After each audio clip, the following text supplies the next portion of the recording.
सुंदर कथा का आयोजन हमारी बहनों के द्वारा, माताओं के द्वारा रखा गया। इस व्यासपीठ से मैं आप सबों को प्रणाम वंदन करती हूँ। और प्रथम दिन में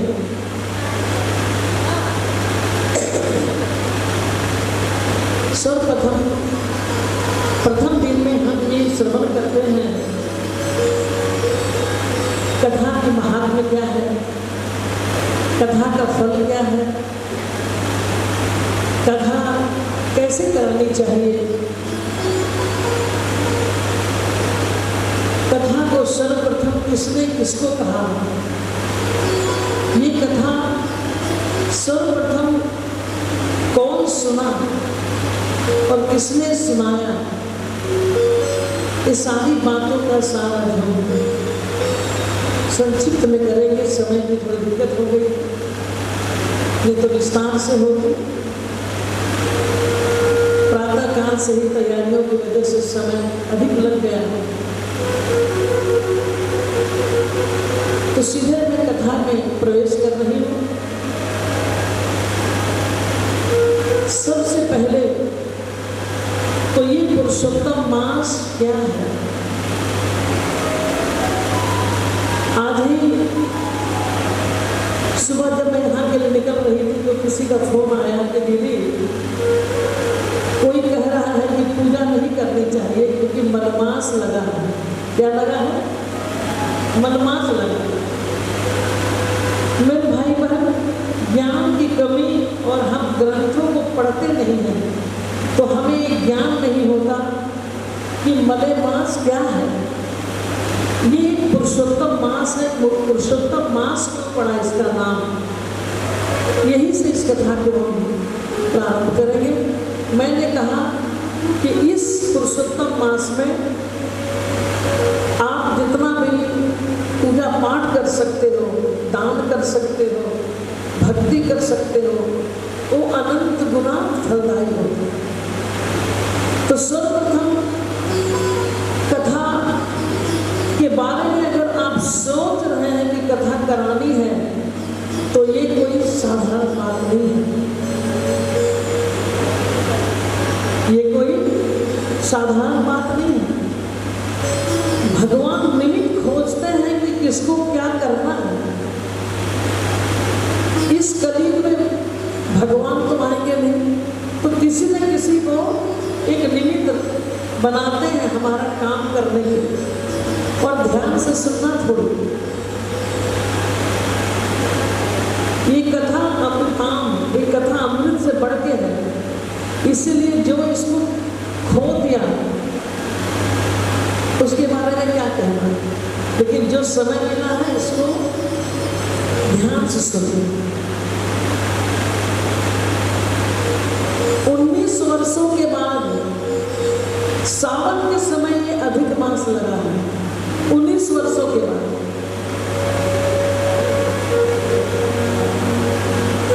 ये अपने आप में अद्भुत है, क्योंकि ऐसे अधिक मास लगना, पुरुषोत्तम मास लगना, ये अलग बात है। लेकिन सावन के महीने में अगर अधिक मास लगा है तो इसकी विशेष महत्ता है। शास्त्रों के अनुसार इसका वर्णन है कि इसमें आप 16 संस्कार जो होता है हमारा विवाह का, जो 16 संस्कार आप समझ सकते हैं, जितने भी शुभ कार्य, हवन, पूजा से संबंधित जितने भी कार्य हैं, ये कई गुना बढ़ के, करोड़ों करोड़ गुना बढ़ के ये फल की प्राप्ति देते हैं। ऐसा ग्रंथों में माना गया है।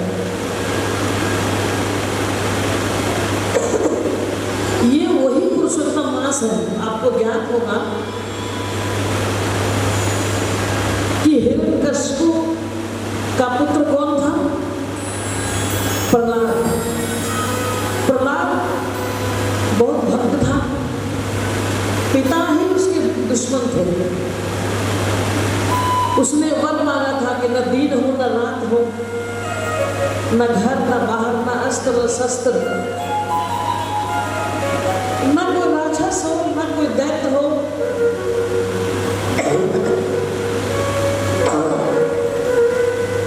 किसी से हमें कोई मार न सके, ऐसा वर ले लिया था ब्रह्मा जी से। और प्रहलाद जो था विष्णु का भक्त था,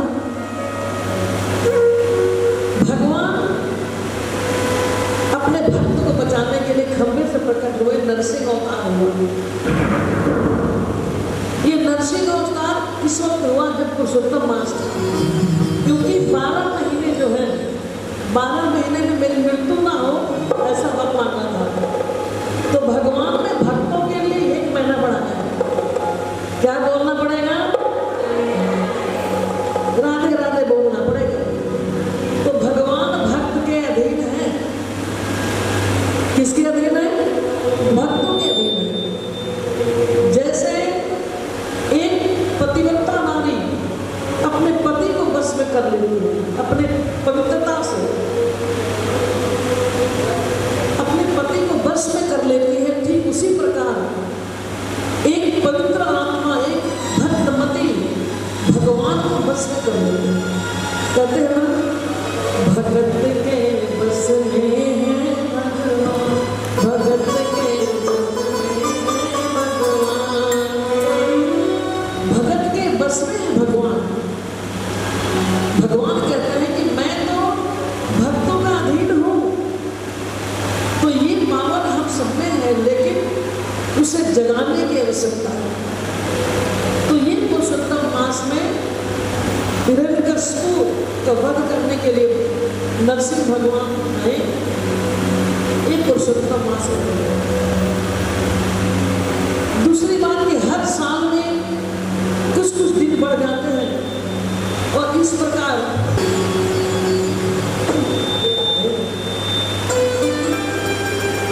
आप जब कोई अच्छा काम करेंगे ना, तो विघ्न बाधा जरूर आती है। ये विघ्न बाधा तो है। तो इस प्रांगण में बैठे हैं, और पुरुषोत्तम मास में अगर कथा श्रवण करने का सौभाग्य मिल रहा है, तो ये साधारण मत समझना अपने आप को। ये आपके पूर्व जन्म के कई जन्मों के जो कर्म फल के पुण्य बन गया ना, जमा होते होते वो फल गया, और फल के आप पे बरस गया। क्या बोलना पड़ेगा? राधे राधे। ये कई जन्मों का फल है, जो आप अपने ही घर के पास प्रांगण में श्रीमद् भागवत कथा का श्रवण कर रहे पुरुषोत्तम मास में। ये साधारण बात नहीं है। 84 लाख योनियों में हम भटकते हैं। कितने लाख योनियों में? 84 लाख भटकते हैं।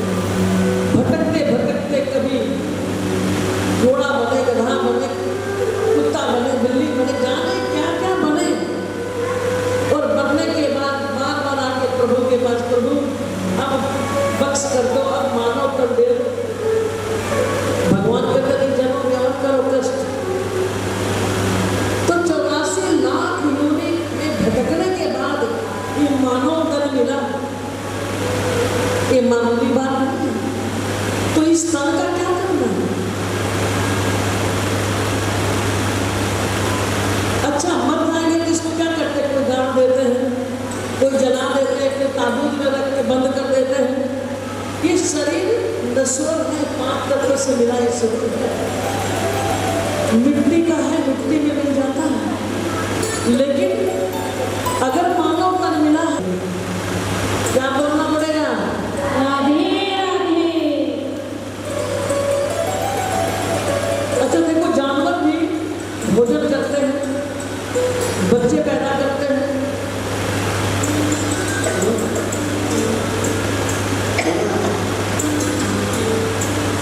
सारे काम करते हैं हमारी तरह। सिर्फ एक अलग है, जिस तरह हम सोच सकते हैं, जिस तरह हम सत्कर्म कर सकते हैं, वो जानवर नहीं कर सकता। क्या है?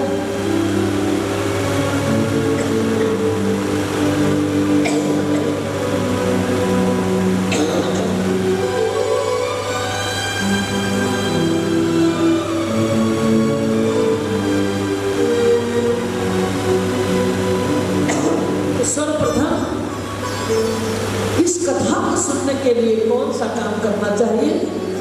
तो सबसे पहले ब्रह्मचर्य का पालन, और ये कथा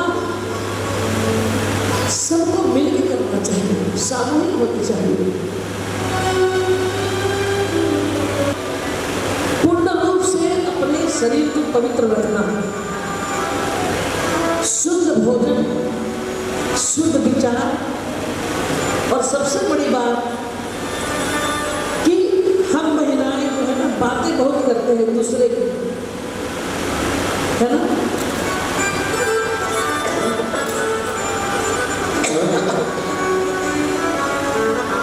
ये भी परीक्षा लगता है मेरे लिए। मेरे भाई बहन,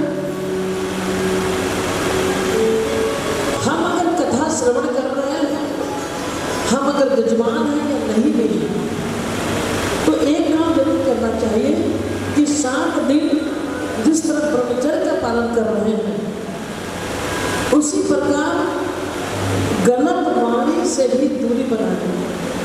अगर आप यजमान हो या नहीं हो, दूसरे के प्रति मन में क्लेश भावना रखे हैं, तो भी फल की प्राप्ति नहीं होगी। देखिए भागवत क्या है? ये एक कल्प वृक्ष है। क्या है? कल्प वृक्ष। अच्छा, कल्प वृक्ष का मतलब समझते हैं? किसको किसको पता चला? बताइए। कल्प वृक्ष बैकुंठ में है। कहाँ है? बैकुंठ में।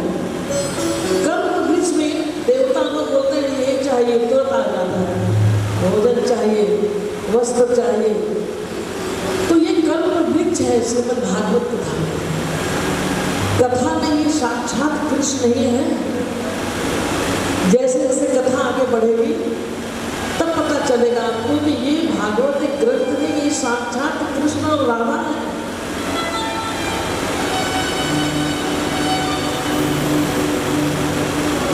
तो ये भगवान जो है, ये कलयुग में मानव को त्रास से बचाने के लिए, दुख से बचाने के लिए उन्होंने कहा कि जब कलयुग आएगा और भक्त विचलित हो जाएगा दुख से, कुछ ना कुछ दुख सबके पास है, तो उसको शांति कहाँ मिलेगी? तो ये कल्प वृक्ष भगवान ने कहा, मैं कलयुग में श्रीमद् भागवत ग्रंथ के रूप में भक्तों के बीच में आया करूंगा, और जो ध्यान लगाकर मेरी कथा को श्रवण करेगा उसकी मनोवांछित फल की प्राप्ति होगी। ये कल्प वृक्ष है, इसके 7 दिन में आप जो चाहेंगे आपको प्राप्त होगा।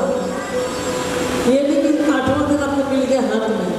यह कहने का मतलब है कि एकदम निष्ठा से, मन से लगा के जब कथा को सुनेंगे पूरी तरह से, ईमानदारी से, तो आपकी मनोकामना निश्चित पूरी होगी। मैंने तो देखा है होती है, ग्रंथ के ही कहता है। तो ये कल्प वृक्ष है, इसके पास जो मांगोगे मिलता है। ये ऐसा है, एक ऐसा फल, जैसे फल में बीज होते हैं, छिलका होता है, बहुत सारे ऐसी चीजें होती हैं जिसको निकाल के देखना पड़ता है। लेकिन ये कहते हैं ना, कोलकाता का रसगुल्ला मुंह में डालो और फट से खा लो। ये रस भरा रस है, इसे पूरा खाने का है। कथा अमृताम, ये अमृत से बढ़ते हैं। अच्छा, एक बात और बताएं, ये कथा भगवान को प्राप्त नहीं है, देवताओं को नहीं मिल सकती। अच्छा देखिए कितनी बड़ी बात है ना, जो देवताओं की कथा सुनकर हम आनंदित होते हैं, अब भगवान कहते हैं कि ये कथा सुनने के लिए मृतलोक में जाना पड़ेगा। बैकुंठ में सब कुछ है, शिवलोक में सब कुछ है, लेकिन कथा रूप में रस नहीं है। न शिव कथा है, न राम कथा है, न भागवत कथा है। उसी को मिलता है जिसको भगवान के मित्र मिले। ये तो एक माध्यम, मान लें लीला के माध्यम बनी, कल बाकी लोगों में नाम नहीं जानती, कविता जो भी है आप सभी बहने, एक माध्यम निमित्त बने काम करने के लिए। लेकिन ये आपके भाग इतने प्रबल हो गए कि भगवान को आना पड़ा कथा रूप में, ग्रंथ के रूप में। आप अपने पूर्वजों को कथा सुना रहे हैं। ये कथा जीवित अवस्था में भी प्राप्त होती है और मृतों के बाद भी कथा मिल जाती है। ये ऐसी कथा है जिसकी अकाल मृत्यु हो गई हो, उसे उसकी तस्वीर रखकर आप अगर कथा को श्रवण कराएंगे तो कितना भी भटका हुआ कोई अग्नि से जल के मर जाए या किसी दुर्घटना में उसकी मृत्यु हो जाए तो वो जो भूत पिशाच बन जाते हैं ना, जो मरने वाले, उसको भी सदगति प्राप्त होती है। ऐसे ग्रंथों में वर्णन है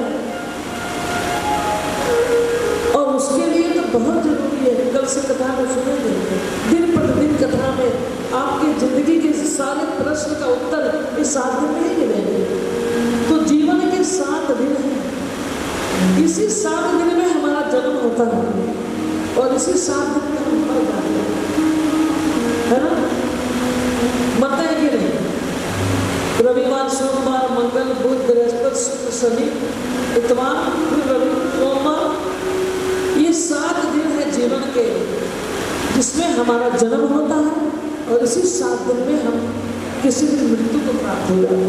क्या बोलना पड़ेगा? तो जो कथा भगवान को भी प्रारब्ध नहीं है तो हम कितने किस्मत वाले हैं कि इस मृतलोक में हमें कथा श्रवण का लाभ मिल रहा है।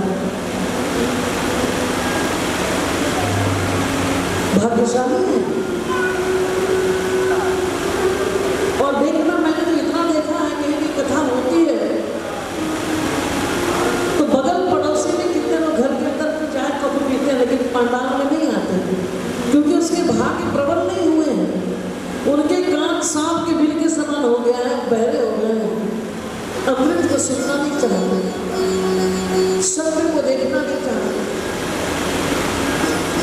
जीवन में एक बार, चाहे कोई भी कितना अमीर हो गरीब हो, मैंने बड़े बड़े हस्तियों को देखा है कि कथा नहीं करा सकते और मैंने ये भी देखा है कि गरीब से गरीब लोग भी कथा करा लेते हैं। क्या बोलना पड़ेगा? आधे आधे। देखो, हमारे गोविंद को राधा जी बड़ी प्रिय है और ये राधा एक नाम है। जैसे आप सभी दिख रहे हैं, आज लक्ष्मी का रूप दिख रही है आज आपको सब, अति सुंदर सब। नाकों में लठिया है, मांगों में टीका है, हाथों में चूड़ा है, चुनरियां पहनी हुई है, पूरी सुंदरता लक्ष्मी के रूप दिख रही है आप सभी।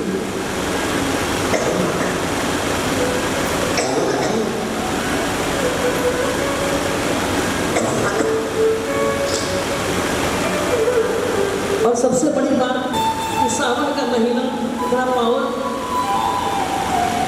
जिसमें भोले बाबा की कांवर लेके लोग जा रहे हैं। अच्छा, आपको पता है शिव राम के भक्त हैं, राम शिव के भक्त हैं और राम और कृष्ण दोनों एक हैं। जो शिव की पूजा करता है ना, वही कृष्ण और राम का कृपा पात्र बनने का अधिकारी है और जो राम की सेवा करता है वही व्यक्ति शिव की कृपा पाने का अधिकारी है।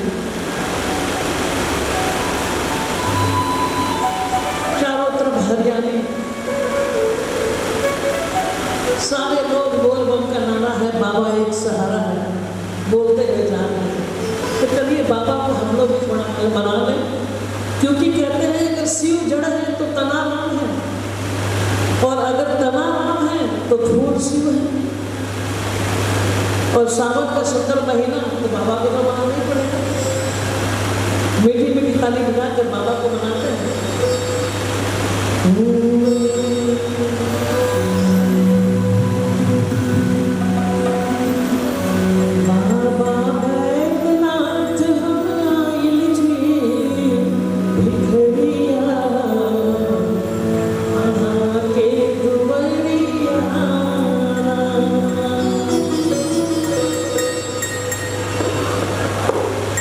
मीठी मीठी ताली बजाएंगे।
इसका कोई मोल नहीं। जिस तरह आशीर्वाद किसी को झुक के मिलता है, आशीर्वाद किसी दुकान में नहीं मिलता। प्रसाद किसी दुकान में मिलते देखे हैं क्या? प्रसाद वहां सिर्फ फल मिलता है, मिठाइयाँ मिलती है।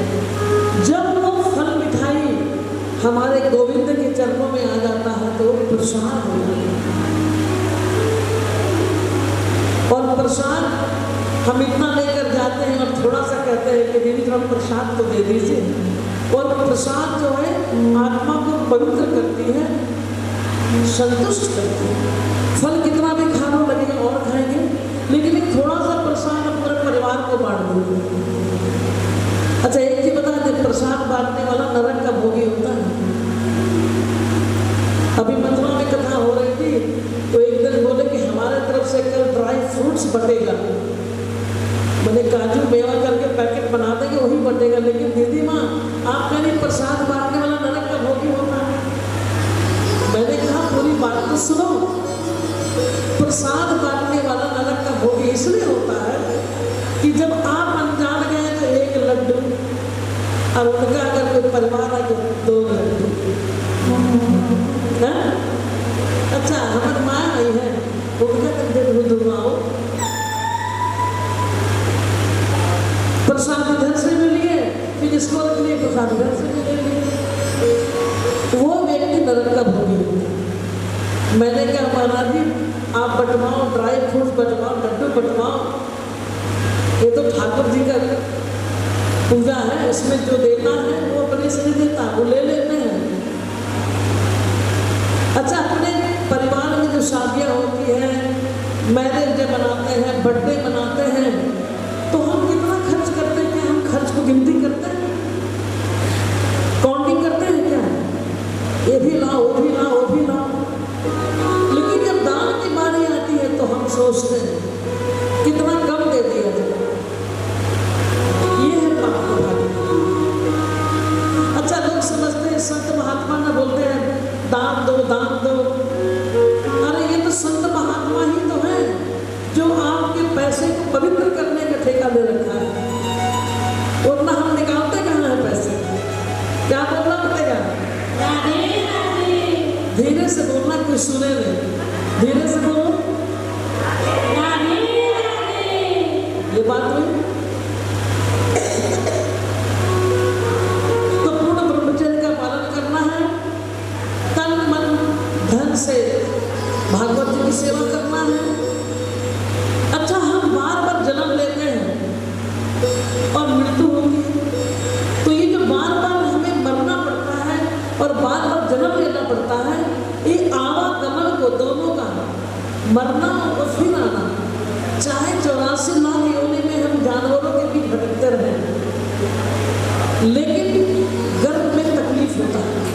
माँ के पेट में, चाहे इंसान के पेट में हो चाहे वो जानवर के पेट में हो, गर्भ में उल्टा ही लटकना पड़ता है।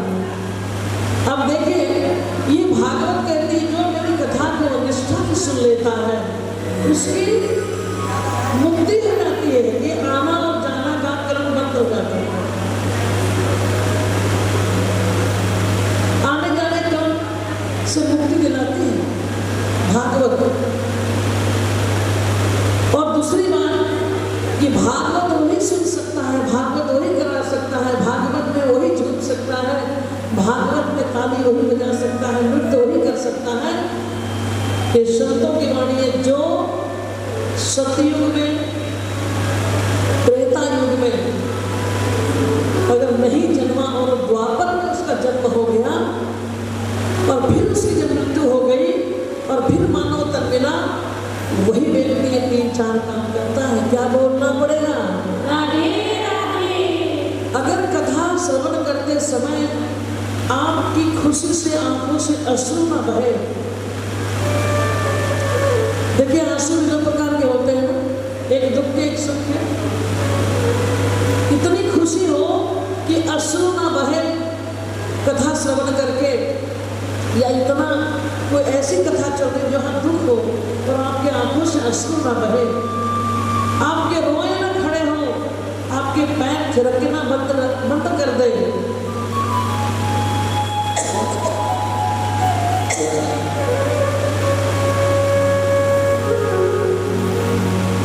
और ये सब अगर हो रही है तो समझ लेना कि आप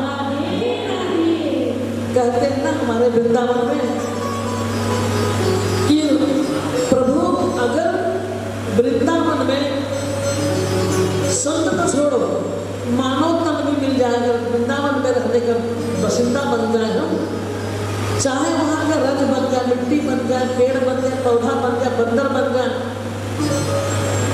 लेकिन ब्रज का बन सारे तीर्थ जितना भी आप घूम लो, लेकिन जो वृंदावन नहीं गया समझो कि कोई तीर्थ नहीं गया। क्या बोलना पड़ेगा? राधे राधे। और जोर से जय श्री राधे। मेरे भाई बहन,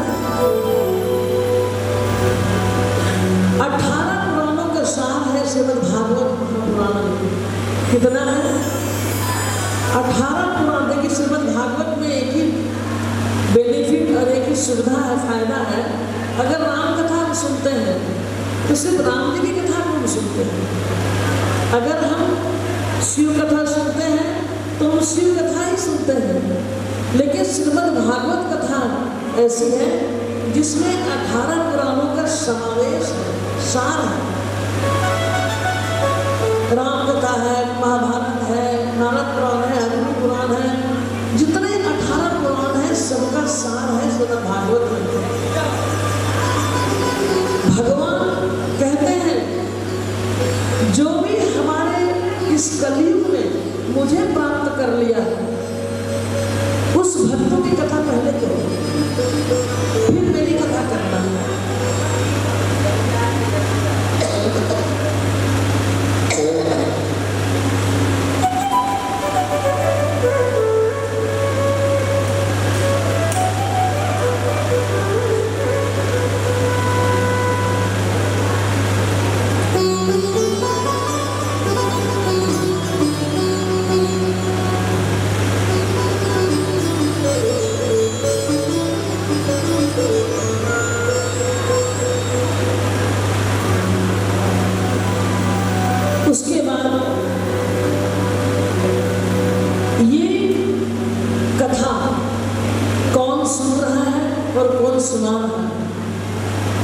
देखिए ये जो सुखदेव जी हैं, जो हमारे तोता में बैठे हैं, सुखदेव मुनि,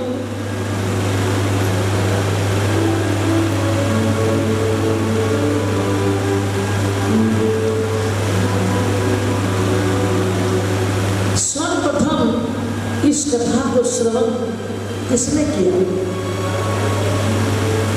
आप राम कथा में सुनते होंगे, शुरुआत होती है शिव कथा से। राम कथा में सुने होंगे तो शिव की कथा होती तब राम की कथा आती। उसी प्रकार श्रीमद् भागवत कथा में भी भगवान शिव से ही शुरू होती है। आज मैया पार्वती का विवाह हुआ और विवाह करके आज भोले बाबा जो है मैया को लेके आए हैं कैलाश पे। तो मैया ने कहा बाबा आज हमारी पहली रात है और आज हम आपसे वो कथा सुनना चाहते हैं, जो कथा को हम कई जन्म में नहीं सुन पाए, जिसकी वजह से हमें बहुत कष्ट भोगना पड़ा। तो आज मैं अपने जीवन की शुरुआत उस कथा से करना चाहती हूँ, जो कथा को आप दिन रात सुनते हैं, उनकी ख्यालों में डूबे रहते हैं। आपको पता है कि भोले बाबा कहीं बैठते हैं समाधि में, राम जी का ध्यान करने लग जाते हैं, और राम और कृष्ण तो एक ही है। तो बाबा ने कहा तो इसके लिए हमको कोई ऐसा जगह जाना चाहिए जहाँ इस कथा को सुनने वाला कोई ना हो।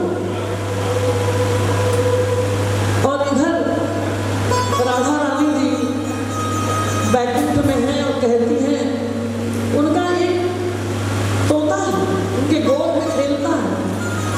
तो कहती है सुखदेव सुखना, अब द्वापर युग का शुरुआत होने वाला है, द्वापर युग आने वाला है, इसलिए आप मृतलोक में जाइए और मेरे प्रभु भगवान विष्णु कृष्ण की लीलाओं का वर्णन कीजिए मृतलोक में जाकर, मैं भी लीला करने के लिए आऊंगी। तो सुखदेव जी कहते हैं नहीं भैया, मैं नहीं जाऊंगा आपको छोड़ के। तो कहती है नहीं, आपको जाना पड़ेगा, क्योंकि एक भी सुंदर वृंदावन बनाया जा रहा है और वहां पे लीला करने के लिए तुम्हारे प्रभु आने वाले हैं, द्वापर युग का शुरुआत होने वाला है। मैं भी आ रही शक्ति बन के, तो तुम भी जाओ। मैं कैसे जाऊं? तो तुम्हें एक अंड में प्रवेश करना है, तोते के बच्चे के अंडे में प्रवेश करना है और वहां से तुम अपना काम शुरू करना। तोता भगवान की माया से अमरनाथ में भगवान शिव और पार्वती दोनों पहुंचे हैं कथा श्रवण करने के लिए, और माँ भगवती शक्ति की कृपा से एक तोती है, उसने अंडे दी जिसमें एक बच्चा है, और ये है सुखदेव जी। कौन है? सुखदेव जी। मैया ने कहा देखो पार्वती, तुम देख लो इस अमरनाथ में कोई ऐसा तो नहीं है इस कथा को सुन ले, क्योंकि ये कथा अमर कथा है, ये जो सुन लेगा वो अमर हो जाएगा। मैया ने कहा प्रभु सब कोई नहीं है वन में, यहाँ कोई नहीं है। भगवान ने कहा मैं कथा सुनाता हूँ, तुम करना, ठीक है। उसी वक्त उस अंडे का समय आ गया और अंडा फूट गया, एक छोटा बच्चा अंदर में ही था, और भोले बाबा ने कथा सुनाने शुरू की। मैया ने कहा पहले ये बताइए कि एक पत्नी के रहते हुए पति मुंडों की माला क्यों पहनते हैं? ये कौन है मुंडमान? मैं आपकी पत्नी हूँ, आज की रात आप कुछ छुपाइए मत मुझसे, हमारे जीवन की पहली रात है ये। मैया ने कहा तो बाबा मुस्कुराए और कहा अरे बाबरी, तुम्हें पता नहीं है ये मुंड की माला ये तुम्हारी तो है। जब तुम जन्म लेती है, मृत्यु को प्राप्त होती, तो मैं तो मृतज्ञ हूँ, शमशान का निवासी। जब तुम्हें लोग जला के चले, तुम्हारे मुंड को मैं अपने गले में लटका लूंगा। और देखिए भोले बाबा जैसा कोई ऐसा पति नहीं कि पत्नी मरे और गले में मुंड का माला लटका ले। क्या बोलना पड़ेगा? राधे राधे। ऐसे कहते हैं ना कि शिव पार्वती के जैसा कोई जोड़ा नहीं, ये जोड़ा नहीं बेजोड़ है ये लोग, है ना। शिव पार्वती जब भी तुम बनती थी तो तुम्हारे मुंड के माले हैं। अच्छा, तो ऐसा आपने क्या किया कि आप नहीं मर सकते और मैं बार-बार मरी हूँ? वही तो मैं कह रहा हूँ, वो अमर कथा हमारे प्रभु राम का, हमारे प्रभु कृष्ण का, वो अमर कथा में जब भी तुम्हें सुनाता हूँ तुम सुनना नहीं चाहती हो और बार बार तुम गलती कर जाती हो और फिर तुम्हें मरना पड़ता है। मैया ने कहा नहीं प्रभु,